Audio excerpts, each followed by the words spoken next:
Hi friend, आज हम बनाने वाले हैं क्यूट से गणेशा का पेंसिल स्केच, और वो भी ग्रिड मेथड से। अगर आपको किसी का चेहरा या पोर्ट्रेट बनाने में प्रॉब्लम होती है तो ग्रिड मेथड आपके लिए बहुत ही उपयोगी टेक्निक है। सबसे पहले मैंने रेफरेंस फ़ोटो और ड्राइंग शीट पर समान शेप की ग्रिड बना दी है।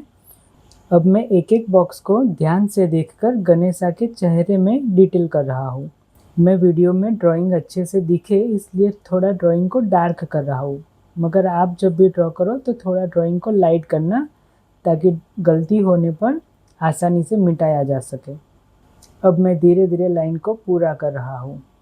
ग्रिड मेथड की सबसे बड़ी खासियत यही है कि इससे प्रोपोर्शन सही रहता है और ड्राइंग ज़्यादा सटीक बनता है।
ओके फ्रेंड, तो बनकर रेडी है हमारे गणेशा का स्केच जो हमने बनाया है ग्रिड मेथड से। अगर आपको मेरा वीडियो अच्छा लगा है तो मेरी चैनल को सब्सक्राइब करना ना भूलें और मुझे कमेंट कर बताना कि आपको मेरा ड्राइंग कैसा लगा। ओके फ्रेंड, तो मिलते हैं नेक्स्ट वीडियो में। Thank you.